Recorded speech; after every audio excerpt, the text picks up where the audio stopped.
Welcome to Bench Points. We are back at it. We're going to talk about a few of great weekend. A few games this weekend that was just really fun. Especially, the St. John's Alabama game. I probably could have watched that game twice if my family would allow me. That was just an absolute blast to watch. I kept getting yelled at because I they were watched putting that up game. our I ran out Christmas of breath.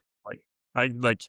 The pace was so frenetic, especially in the last 8 minutes. I was hyperventilating at the end of that one. Yeah, I kept getting yelled at because we were just putting our Christmas tree up, and I kept just stopping with the ornament halfway, and just couldn't move. I was frozen. It was an incredible game. Yeah, and sometimes I wonder if that pacing is just almost. When it's early in the season like this, it's you're a little less wear and tear, but I almost felt like it's counterproductive at times. But Alabama, that's how they play. That's how they roll. They're conditioned to do it that way. Except for, is it Sherrill? I feel like it was said 1,000 different times. Yeah, I don't know. It doesn't feel like you can ever get it right. I know. And of course, we're definitely going to get it right here, as we are famously known to not being able to do well with names.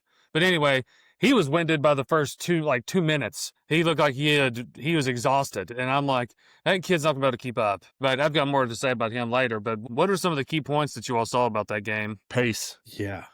Both teams. Lack of shooting on St. John's, it kind of surprised me.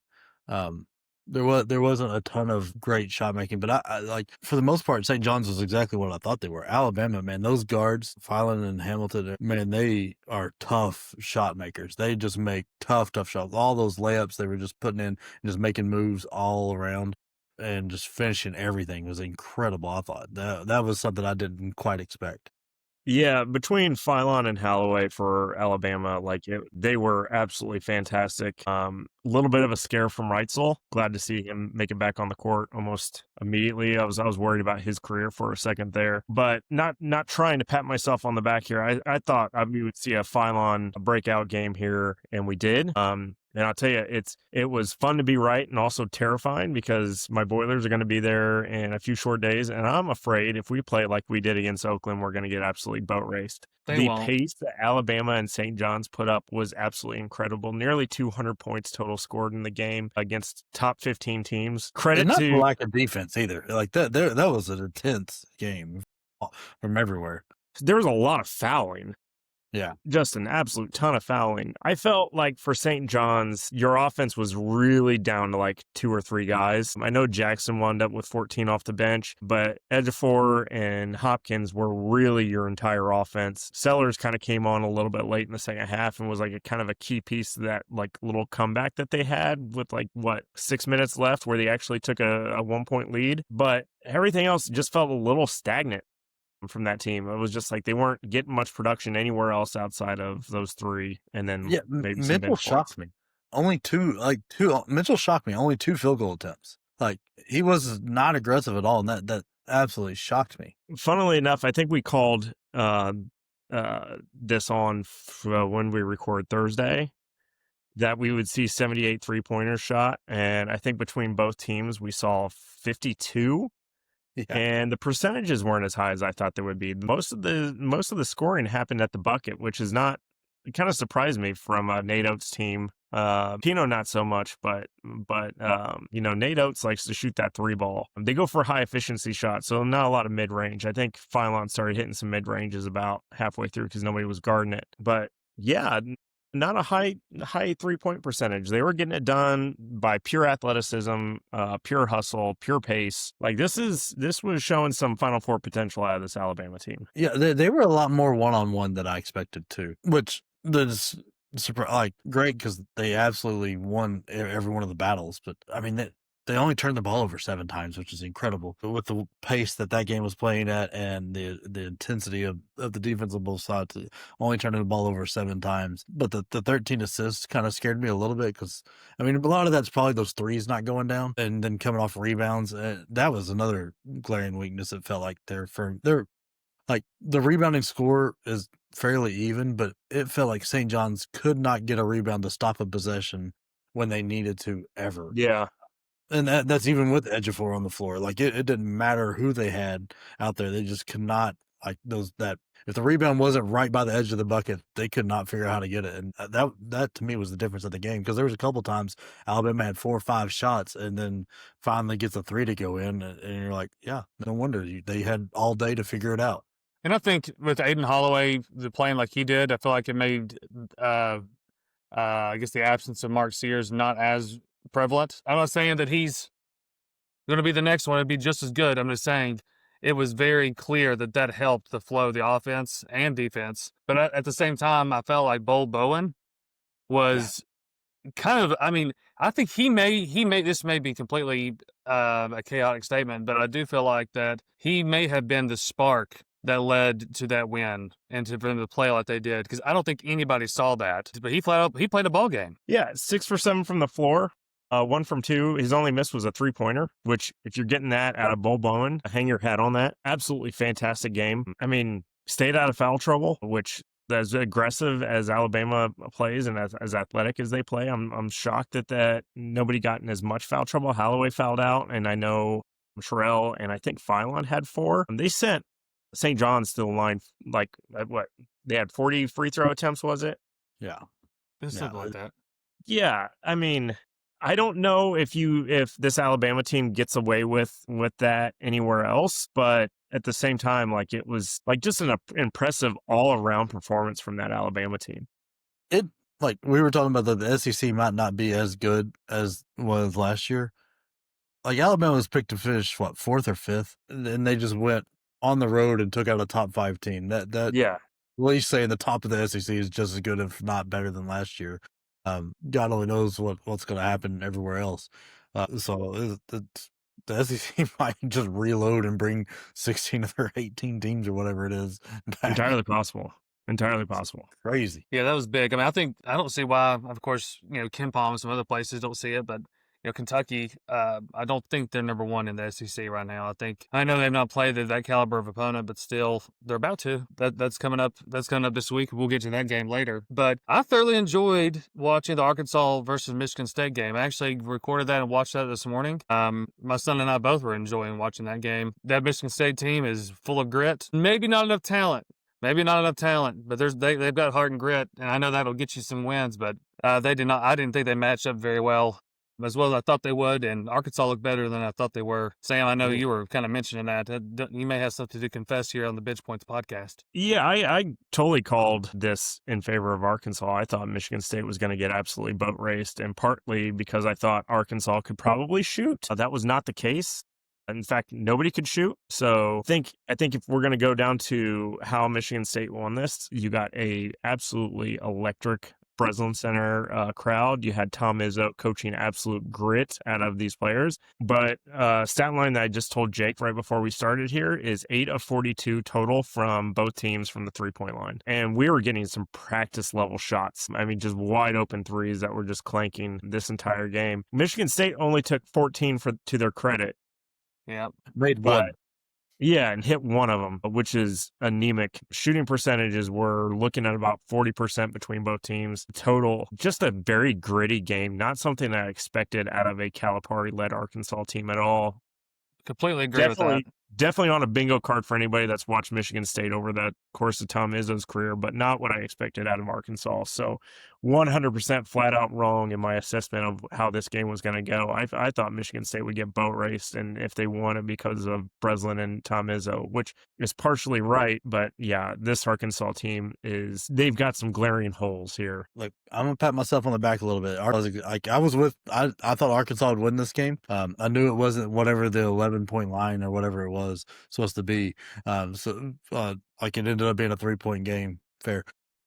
Like everybody wanted to talk about, let's hype Arkansas up with all they're bringing back. Let's look at who the returners were. Carter Knox, 18 minutes, 0 points. DJ Wagner, he's not really a returner, but he kind of is. He had 13 points. That was nice. Billy Richmond, 29 points, 8 minutes. Trayvon Brazile could not stay out of foul trouble, ends up with 16 minutes and 3 points.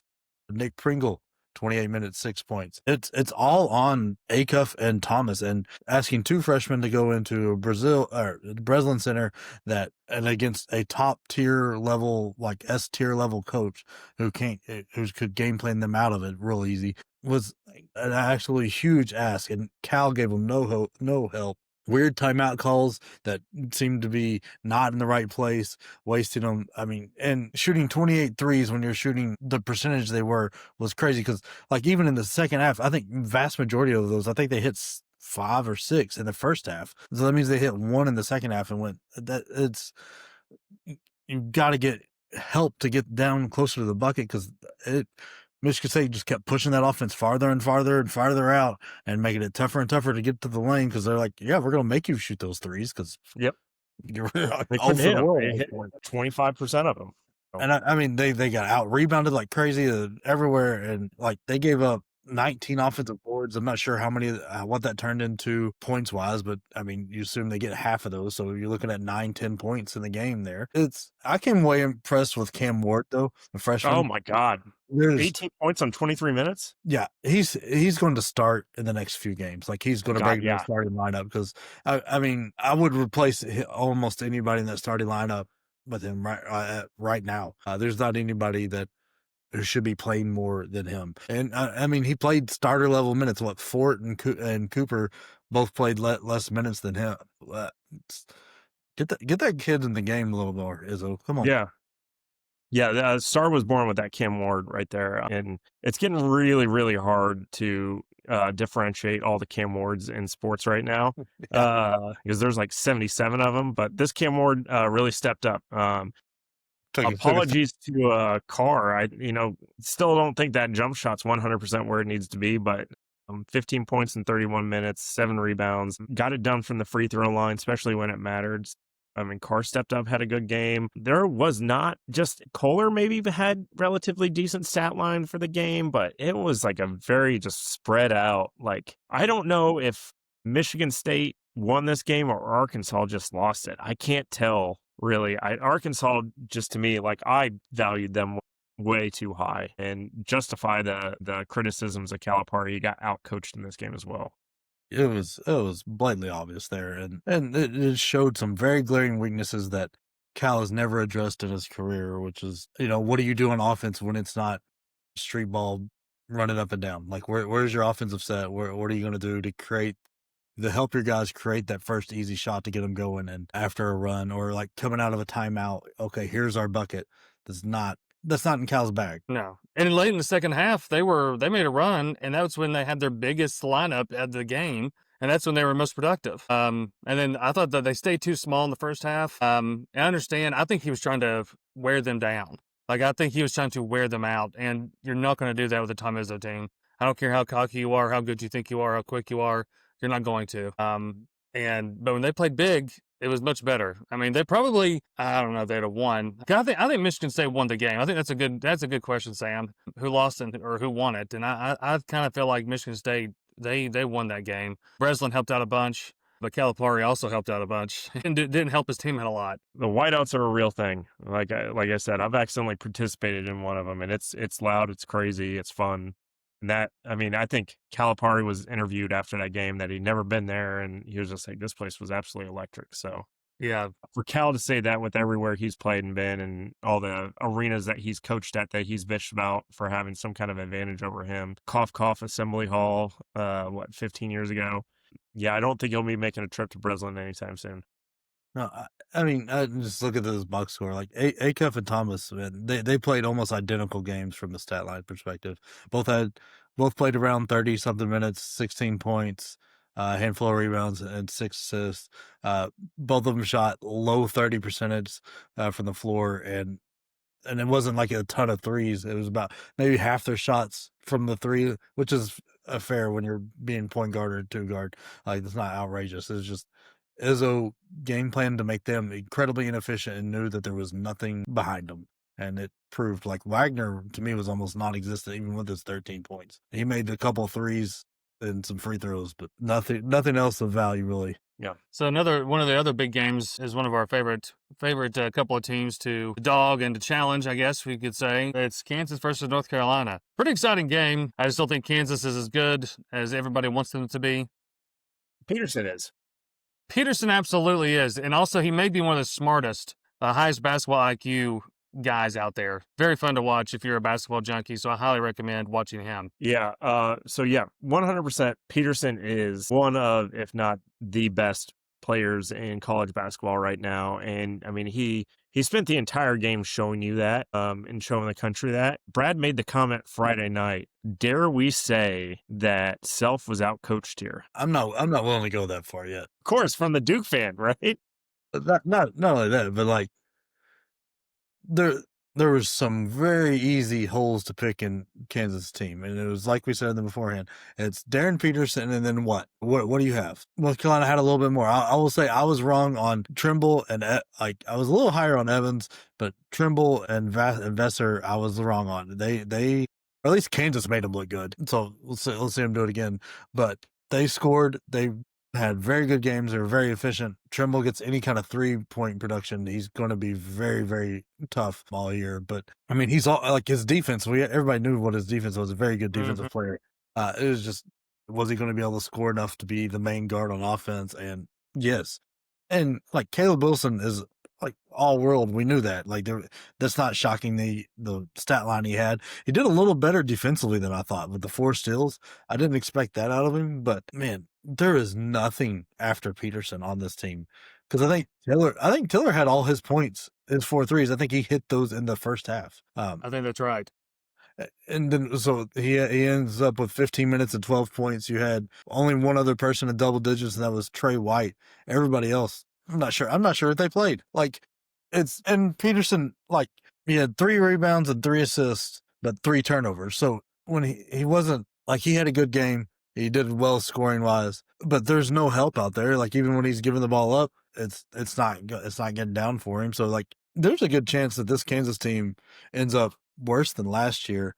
And just because Darren Peterson's 18, maybe 19, his legs are going to run out by the time we get to February if he's going to have to carry this kind of load, because that Big 12 is mean and physical and tough. So somebody somewhere. I mean, Flory Badinga, where were you, my man? Like 36 points, 8 minutes, and 7 rebounds, no blocks. What were you doing? That's a disappointment. Again, that was a bad call by me. I was calling for a Flory Badinga game. I think everybody was, and it just did not happen. Jake, I bring up coaching, and I'm gonna tell you why. And this is just something that observation that I was able to make when I had to rewatch this game, because I got a late start on it. I'll come more into that later. But at halftime, Kansas was up 37-28 or 29. Kansas came out and had the exact same production that they did in the first half. They matched it in the second half. North Carolina came out and doubled their production offensively, doubled it. And they exploited every weakness in this Kansas team from an offensive standpoint. From where they were like kind of struggling to find their identity offensively in the first half, they came out second half, and it was almost like they knew every hole in that team and exploited the hell out of it. And that happens in the locker room. I think what they saw something in this Kansas team that was 100% exploitable, and they came out and showed the entire country what it was. To be fair, you go into halftime with an 8-point lead. What are you changing? Put on the gas. Well, I'm just saying, like, that's where I say I'm not willing to go that he was out coached, like, because he went in and there was no reason for him to make a change, right? You've got an 8-point lead on the road. It's a top 25 team. What are you changing? Like, I don't know what you changed, because offensively you did the exact same thing. But like, and I'm not a Davis guy. I'm on the hot seat. I mean, props to him for figuring it out and doing it. Like, that's, I'm not trying to take that away from him. I'm just saying I'm not willing to go out coached yet. I want to see him repeat a performance before I'm going to say he's figured out how to do things coaching wise. I will say they made they made a great adjustment going into the second half that Kansas could do absolutely nothing about. They got 20 pieced in the second half by, in my opinion, like, on paper, I don't even know if I want to say on paper, a weaker North Carolina team, but North Carolina put it to them in the second half. Absolutely put it to them. Belt to ass. Yeah, I felt like it was down low, like underneath the basket is what that's where the adjustment was made, and that's where they attacked really hard, almost from short corner to short corner underneath the basket. They were playing those angles pretty much constantly, and there's nothing they could do about it. I feel like that's where Vsar had his. Is it Vsar? Is that how you say it? I thought that's where he had his biggest impact. I feel like was in that time frame, which was about midway through the second half. I feel like when that groove really started hitting, but nothing to adjust to it from Bill Self. Nothing to make that. Brad, to your point, 48 to 20 points in the paint. 48 to 20. You damn near got 30 pieced inside. Yeah. Look, this is like, okay, I don't know how you all grew up playing basketball, but me, one foul is unacceptable. That means you weren't trying hard enough on defense. You need at least 2 to 3 to tell me you were at least being aggressive out there or not just letting somebody go by you. And almost everybody, besides the 2 guys that fouled out on Kansas, has 1 foul. Flory, 1 foul, no blocks. What were you doing? Like, you weren't trying. Either that or you're just getting points in the paint. Yeah, either that or you're just getting roasted. Like, and so you tell me you weren't close enough to even just smack his arm to make sure the shot didn't go in. Like, or make him remember that if he's going to come back in, there's going to be some spiciness to it. Like Melvin Council too. Like, come on, you're 2 of 11. You weren't doing anything on offense. At least tackle somebody on defense. And I don't care if it's goaltending. Swat that thing into outer space because they're going to think about it the next time. Let them know. Yeah, let them know you're there. But they weren't. You basically put up your entire first half offensive production in the paint in the second half, plus whatever you were going to be able to do from the perimeter, which wasn't much. 3-point shooting from North Carolina was just absolutely abysmal. They got what they wanted inside, which was just genuinely shocking. I think what did Kansas finish 50% from the 3-point line? It felt at one point they were hitting everything. Yeah, they're 12 of 25. So they're 12 of 25. Yeah, I don't have that up right now. I didn't write that note, but yeah, at one point it felt like they weren't missing from the 3, but it didn't freaking matter because North Carolina would run it back down, put it in the paint, and go to work. Yeah, I don't know. I'm a little higher on North Carolina than what I was coming into the year, but I'm a lot lower on what I saw out of Kansas. Like, this is. I agree. I think I'm. Yeah, both can be true at the same time. All right, this is a kind of a newer segment here, and we've already kind of hinted at it earlier, but this is time for some confessions of some of the takes that we had, and we've already hinted at a few. I guess Jake, I'm kind of setting you up for this one, big guy, but I think you've got a confessional that you're due concerning the Oklahoma Sooners. Forgive me, Bench, for I sinned with thinking Oklahoma could do anything with anybody with size. Like, oh my gosh, the guard play is exactly what I thought it would be. Fine there, but that Gonzaga game, if anybody that was 6'7" or taller with a little bit of ounce of rebounding skill, Oklahoma had no clue what to do, and that's going to be terrible all year. Tay Davis, useless. 31 minutes, 8 points. He had 8 rebounds. That's lovely, but. I mean, Graham, EK, Brady Huff, and Jalen Warley just did whatever they wanted, however they wanted, and there was nothing anybody could do. The best name in the sport with cool attack, 2 points. You were supposed to be my guy, and now I ain't buying that jersey now after a 2-point showing. Or you can, maybe it just be on discount. I'm just extremely sorry for that take because, man, that's going to eat me all year because I put a lot of faith into this, and I like Porter Moser. Figuring it out. This is, like watching that, I'm genuinely shocked. Like, I mean, this game was not as close as what the final score is, and it was almost a 20-point game. They were down 19 at half. Gonzaga took the foot off the gas in the second half. This is not a great start for the Oklahoma team. And the thing is, the worst part is they've got nothing left on the non-conference schedule to show they fixed it. So it's just going to be all of a sudden SEC play and. As we were talking before, but that's not going to be a cakewalk. I'm going to have to wear that one. That's not good. That's a good point. They really don't have anything leading up to and for non-con outside of this one. Yep. And back from the dead, Foster, what do you have? 13, 14 points? Came off the bench with it too. Mm-hmm. Yeah. Yep. And I mean, EK 19 and 11, Huff 13 and 9, Warley 13 and 8. Like anybody with any kind of size, guard play, like from a Gonzaga standpoint. I'd be worried because your guards might as well not have been there. Yeah. Braden Smith, 2 points. Adam Miller, 8 points. Off the bench, Supri, whatever his name is from France, had 8 points. But he did have 6 assists. Like, the guy's a true point guard, but not that great with one right now. So I'd be don't crown the Zags yet, but yeah. Sorry for the Oklahoma take. I know we've got to talk briefly, real quick, some quick thoughts here.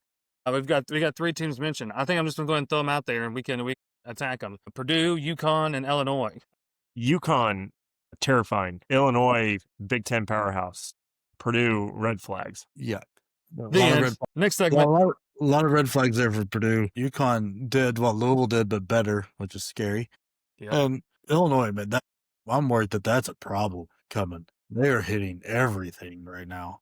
And it's slightly scary because, we've got Tennessee on their schedule coming up, and They got UConn coming up here too. Yeah, which will be a fantastic game. I mean, they've both games they're over 110. Yeah, when does UConn and Illinois play? That's like in a week, right? Is that Friday night, next Friday, or is that BYU? I know UConn's got a big one coming up. Illinois actually doesn't have UConn. Oh yeah, they do. 11/28 towards the end of the month. But yep, and then but UConn, I think, coming up here soon has a absolutely monster game. Well, if you want to set a record for threes, we have Illinois and Bama on the 19th. Illinois, Bama on the 19th. Yeah, that's gonna be an absolute fun one. It's UConn BYU the Saturday when we're in Alabama. So like after the football game, that's gonna be a nice little treat to post up at a bar and watch two top 10 teams go at each other. Yeah. This Illinois team, they didn't even really shoot that hot from three and still put up 113 on Florida Gulf Coast. They're 35%. They hit 11 of 31, but they were 55 from the floor. That's just, and the one guy's name I can pronounce in the starting lineup only had 3 points. The rest of them, Ty Rogers, Mike Davis. The rest of them, it's just crazy. I thought they would be good coming in, but I thought it would be more of a roller coaster ride, kind of up and down. If they're going to put up 113 and not shoot above 40% as a team, that's scary to me. Yeah. Very, very, very put everybody else in the country on notice about Illinois and UConn. And look, it wouldn't be me if I didn't talk about Purdue here. I want to put some editor's notes on this. Obviously, TKR is not playing. That completely changes how Purdue operates. One thing I noticed, they had shooting practice that entire first half. Just absolute wide open three after wide open three after wide open three. And at some point when you're not making shots, it's time to switch it up.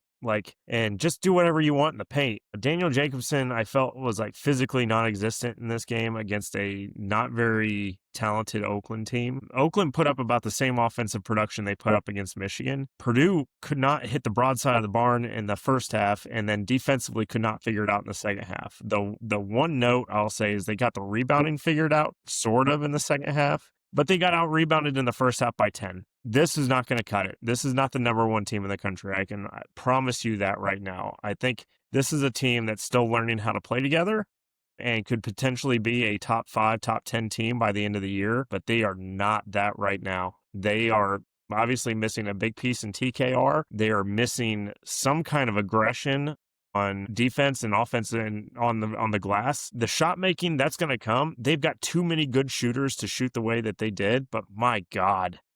At some point, guys, it's you got to drop one or get the ball in the paint. Their reluctance to punch the ball inside, it got to the point where Braden Smith, preseason National Player of the Year, had to completely take over and play 37 minutes against Oakland. Yeah. If your National Player of the Year candidate is playing 37 minutes against Oakland, something is going horribly wrong. So obviously we need TKR back. That's going to help. If he doesn't play against Alabama, we get 30-pieced. If he plays against Alabama and doesn't have it figured out, we get 20-pieced. If they play even remotely close to what they did in the first half against Oakland, against Alabama, I don't know if we come out of this with the top 25 rank. It's just, there's some alarm bells ringing right now. Yeah, it's the decision making is what, we talked about it in the Kentucky Purdue scrimmage, but I kind of chalked it up to okay, Painter's testing out, seeing if he can run his offense through somebody else a little bit and let Smith have some off time. It doesn't seem like he's ever gonna Smith has got to be fully on all the time, and because it seems like nobody else there is thinking with their basketball head, and because like you said, if you're gonna shoot 900 threes and you're gonna make one, at some point you got to go hold on. Maybe we should take a couple dribbles in here, because it's when you're playing the better teams, especially defensively, if you're going to shoot that many, I'm going to lay off. I'm all right, I'm going to make you make one or two before I worry about coming out there. And then you can't get into the lane. Then you can't feed DKR or Clough or somebody like that, because They're like, all right, I'm just going to double them every which way, sit back in this 2-3 type zone. You can't do nothing. So that's what I'm worried about. Like that would scare me going into Alabama if I was like a Purdue fan. Yep, absolutely. Their second we're half, not- they we're not actually playing got their smart. 3-point percentage almost up to 40% by the time the second half was over. And I think they, like, at one point had a 15 or 16-point lead right towards the end of the game where you just kind of saw Purdue actually try to be Purdue for a little bit. So it was almost like, hey, guys, quiet down a little bit because look what we can do. But it's just also like you spent 35 minutes not doing that at all. Yeah. So, like, what are we to think? Or if we spend 35 minutes playing average basketball against Final Four contender Alabama that just, like, beat top 5 St. John's team in Madison Square Garden, I'm not seeing the roadmap to success on that one. It's harder to make the decisions as quick as you have to make them with Alabama because that pace is going to get going. And so you got to make those, that first thought has got to be the right thought because it won't come back around. But they're not going to, but Alabama can't, well, knock on wood, wherever I can, there's no way they can maintain this pace at that high of a level and scoring that. I mean, to be able to shoot a three that well all the time. The thing is, they get cold that well against St. John. Yeah, they shot 30%. It feels like they made everything they shot. They made everyone they needed to. Like anytime that's a good way to put that. And this ended runs everywhere, but like they didn't shoot that well. It's just St. John's also plays a similar pace. It's a different style of play, but it's still the same pace. So that game was moving quick. That's why you got the big score numbers. Purdue wants to play slow, so when they're going to have to make the right decision to slow that down and be very disciplined, and they haven't shown that yet. I think that's the most fun. That's one of the most fun things I'm excited to see about the matchup against Purdue. Which, well, no, we're gonna get to that. I'm gonna save my comments for when we talk about the game. You need TKR to help slow that game down, though. Yep, I think that's. If TKR doesn't play, guys, we might need to sell our tickets. I don't want to be in that bad mood all weekend in Alabama, but TKR doesn't play that game. I don't know how Purdue slows it down enough. Now, credit to Jack Benner. He's stepped up in a starting role that I don't think he was like mentally ready for, but like he's starting to come around a little bit, and he showed signs of promise in the second half. But again, I'm just going to leave it here. If you need Braden Smith to play 37 minutes and just absolutely take over a game to beat Oakland, it's not going to work against Alabama. It's not going to work against your Auburns. It's not going to work against your Michigans. It's not going to work against Illinois. We've got some figuring out to do. 100%. Am I worried? Yeah, I'm worried. Do I think we're going to figure it out by the end of the year? Sure. I really do. I think they're going to gel at some point. I still think we're a big tournament threat. We're just not the best team in the country right now, and it's just time for Purdue fans to accept that. Anybody defending on what's going on in the last 7 days in Purdue basketball, you just need a reality check, guys. Yeah. Well, I think we hit on some of those big teams. One we did miss that I want to sneak in there is Texas Tech. In case you didn't know, JT Toppin is a phenomenal basketball player. Yep. He can basketball real good and very fun to watch and makes it look easy. I know it's against Sam Houston, but that Sam Houston team was actually pretty fun to watch. I was really impressed. Really, that whole squad. The Illinois-Texas Tech game that's coming up this week was going to be electric. And that's one of the games that we wanted to preview for this week. So Texas Tech versus Illinois. I think that's must-see TV. I think there's two teams and not everybody, especially for me. I'm living in the South. I don't think this would be on a bunch of people's radar, but it should be. I think this would be a really fun one to see. Quick note on Texas Tech that I've got.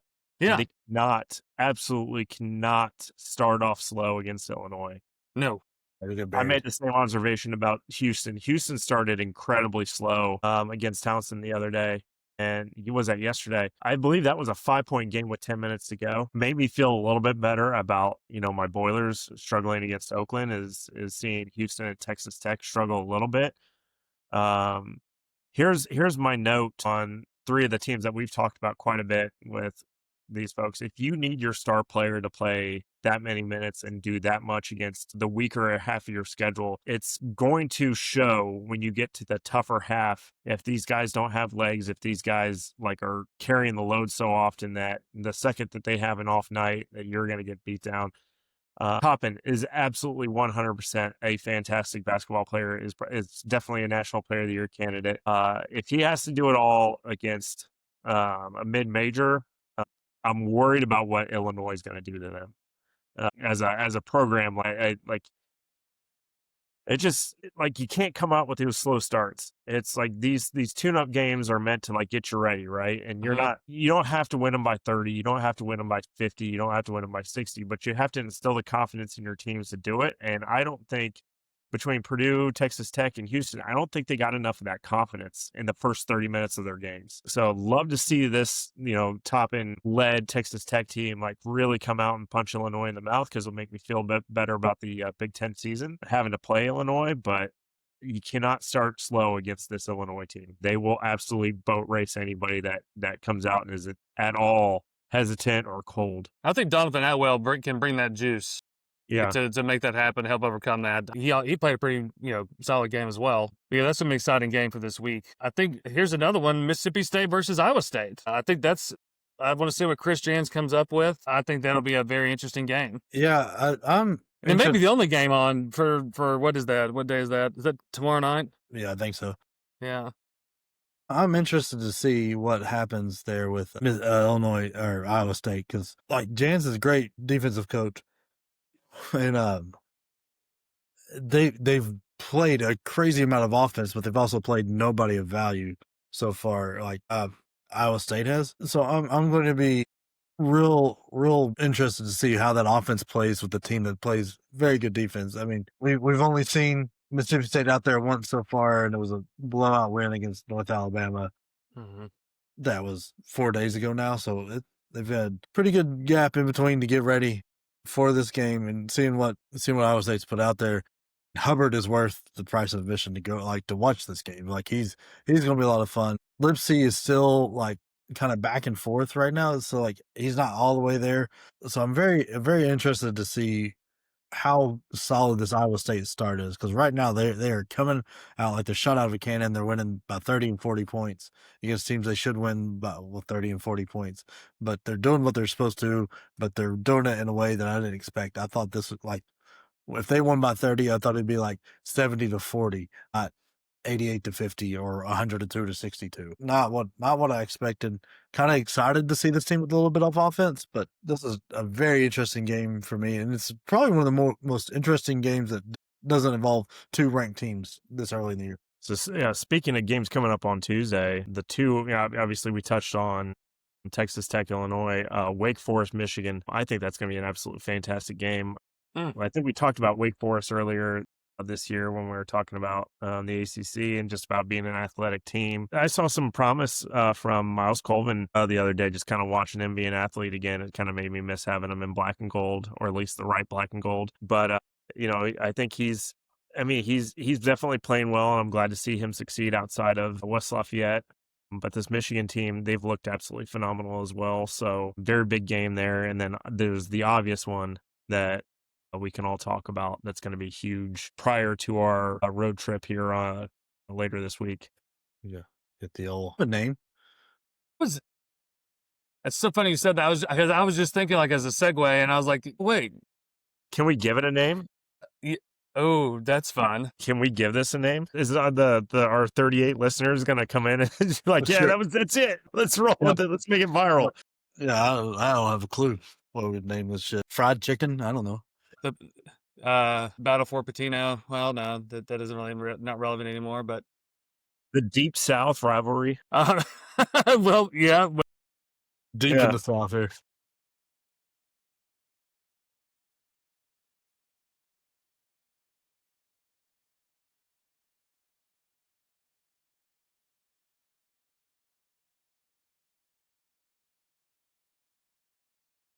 It is called the Battle of the Bluegrass. That's actually that fits. That sucks. Yeah, we gotta do better than that. Come on. Compared to like the Holy War and all, and the Red River Shootout. Come on. I'd say the battle of who's willing to jump over the Mason-Dixon line first. Are we north or are we south? And what are we doing here, gents? So we want to claim the South now. I'm not 100% sure 160 years ago you wanted to do the same thing. I know, right? Well, and now before we get too deep in this, just a shout out IU on a freaking run right now. Yeah, I did see that. I've been kind of hitting the refresh button every now and then. It was a 3-point game. I took my eyes off it. I put my eyes back on it, and I'm like, wow, that's now 50-36. Yeah. Did Marquette have they not? I feel like they haven't scored but maybe 3 points in the past 10 minutes. Yeah, I sounds feel like about they right. subbed their whole team out for a minute when it was a 3-point game and forgot to put them back in. That's the Yeah. theory I'm going with. That's unbelievable. Well, no, don't That worry. They're escalated subbing him quickly. back in right now with 34 seconds left in the half. Good, but That's crazy. Kentucky Louisville. This is going to be a heck of a game, and I'm still not sure what I make of Kentucky. If I'm honest, who comes into the year thinking Colin Chandler is your leading scorer with 14.5 points a game? It might be the best player on the team right now with the way he's going, because he's also got 4 assists. He's 50+% from 3. He's killing it, and didn't see that coming at all. But Louisville is just come out and just laid the smackdown on whoever they're playing. Yeah. Don't even let them have a Crime chance to scene. breathe. What? They gave up 15 points in the first half to South Carolina State, and didn't do the same to Jacksonville State, but they still put up 106. They are just. This is going to be like college basketball. I bitch about their scheduling all the time, because they end up fooling out one day of the week, and then the rest of the week sucks. Like they did in the opening week. Like, hey, here's a good game Monday night. We're not going to give you another one till Saturday or Friday. There's tons of things you could do there to fill up time, but this season is setting up to be absolutely fantastic with how many teams are playing at a super high level. Louisville being one of those reasons. They have stepped way up, and it's not the guys you would have thought. Like you would have thought coming to the year, if you'd asked me if Louisville's putting up a ton of points, I would have said McKinley is going nuts. I mean, he's having a good year, but it's not crazy good. I mean, Mikael Brown Jr. he's as good as everybody talked about it. He is that good, but I didn't see Ruth coming out of the woodwork with him. And Cronwell is playing a lot better than I expected. And defensively, they are shutting people down and locking them up. And I don't know what's going to happen in this game, but I'm still very confident that Louisville picked to win this game, to cover, however you want to do it. Did you see the matchup predictor on this game? I have not yet.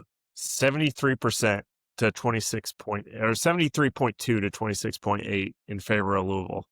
Yeah. Which That feels right. Yeah, it does. It feels right. Would it be different if it was at Kentucky? Yeah, I think that'd make a big swing.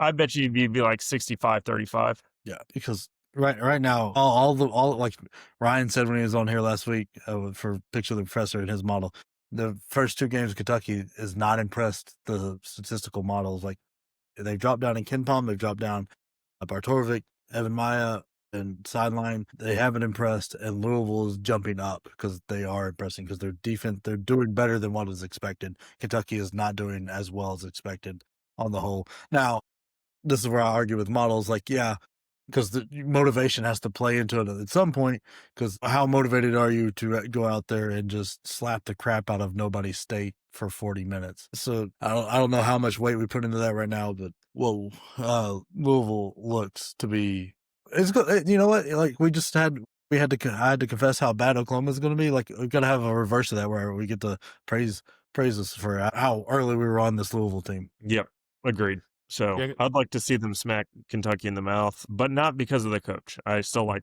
Mark Pope a lot. So Kentucky got off to a bit of a slow start earlier this weekend too. So again, I'm going to go back to these slow starts and just reiterate they're not going to work against these top teams. So the teams that are coming out like absolutely guns blazing versus these higher ranked teams, which Jake made a note about, that are coming out slower, the higher ranked teams have not beat a lower ranked team when it's been a rank on rank matchup.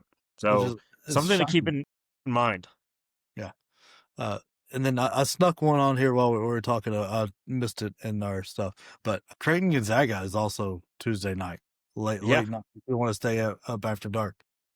I might have to take Wednesday off. With the slot of games that we have lined up for Tuesday, November 11th. I don't know how I'm going to be a functioning human being at 5 o'clock in the morning like I typically have to be. So it'll be just like Red Bull and White Monster Energy madness for me a Wednesday morning. I say that I've got forklift drivers that live off this stuff, and I might have to borrow some of the sauce to keep going. So when it comes to this game, man, like this should be a fantastic game, because I think these 2 teams are like, I don't know if they deserve to be ranked 23 and 21 like that, but they deserve to be right next to each other. They feel very evenly matched. they're going to play a similar style of basketball. So it's going to be a lot of fun to watch. I mean, we've only seen the one Creighton game where it took a little second half magic to show up, but I mean, who knows? Maybe that wakes him up. I mean, Freeman put on a show in that second half.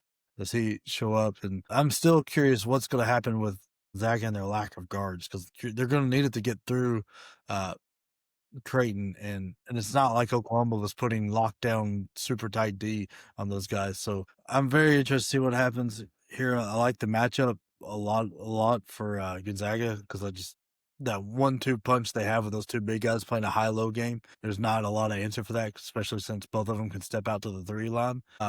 It's going to be fun to watch. It's going to be very interesting and definitely worth staying up, because I mean, it doesn't tip off till 10 p.m. Eastern, so it'll be a late night guy. Yeah, and it's at Gonzaga. All right. Two teams that are right within one spot of each other, and you've got a matchup predictor, at least according to ESPN, to be 88.4 to 11.6. That feels off. It does feel off. Oh my gosh, that's bizarre. That's really interesting. We'll see if maybe ESPN Analytics maybe up for confessional next time. We'll see what happens. But so we do the bitch behavior segment, but we also do standing O's, and I think we all can agree that we've got a standing O that's very deserving, and that happened during the IU football game yesterday. Sam, do you want to hit on that? Yeah. So there's this is going to be a series of standing O's for literally the last minute and a half of this game, which was I'm gonna say this right now as a guy wearing a Purdue shirt. I've been rooting for IU football, and they were playing Penn State team on a 5-game losing streak. That last drive by IU was just a thing of miracles. I think Mendoza was holding on to the ball too long. He was getting sacked. The drive started off with a sack, but miracle catch after miracle catch after miracle catch, leading all the way up to the, you get the ball the 15-yard line or something like that. Was it a goal situation where they? It was going to be. It was 3rd and goal when he caught it to win. Yeah, but he took a sack, right, and then dropped him back a little bit. But anyway, miracle catch after miracle catch on this drive, and then what looked like a throwaway ball on a hurried Mendoza. Cooper jumps up and makes probably the best catch I've ever seen in a college football game ever. And I was sitting there, my wife was watching, because she doesn't watch a lot of college football, but when IU's doing well, she wants to kind of pay attention. And she's like, well, did he catch that? And I was like, there's no way he caught that. Gus's call on this is the real standing O out of all of this. It was the emotion of everybody watching this game. Just absolutely fantastic for a guy who's been doing it for as long as he has and as well as he has. I mean, that call just really, really sucked you into the game. I mean, you were there with Gus. Everybody was out of breath, couldn't believe it. As exasperated as Gus was, who's talking to a million people on air, just absolutely fantastic call, absolutely fantastic catch. I think Jake's point, and he'll elaborate, the call on the field was fantastic. You watch the slow motion replay, the perfect camera placement. That's a touchdown in the NFL. Just this big, overall standing O for last minute and a half of a game that was Indiana's season.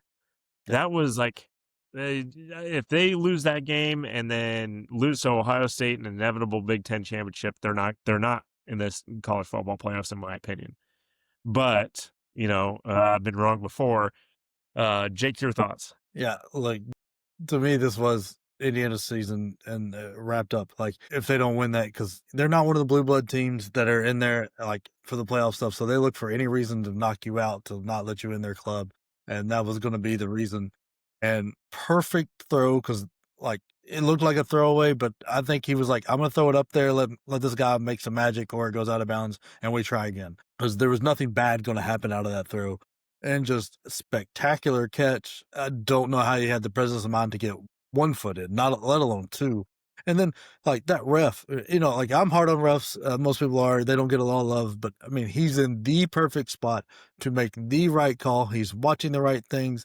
He's doing his job perfectly and just nailed it on the field. There wasn't even a doubt. When they went to the replay, it was easy to see. He's oh, yep, he tapped both feet in. Didn't even need to, but he just showed off a little bit. Just fantastic all the way around. Gus with the call. Like, I can't imagine what is going through everybody's heads as that play is happening. That feels like something in one of those Disney sports movies where it slows down and you just start hearing people's thoughts, and then all of a sudden speeds back up and he makes the catch. Like, it's just like dream season for IU with a dream. Like, you typically, like we were talking earlier, is that going to be the Heisman replay that they're going to throw out for Mendoza with that throw? Like, Yeah. just going to give him way too much credit because the receiver did all the work there. He did all the work. 99% of the work on that.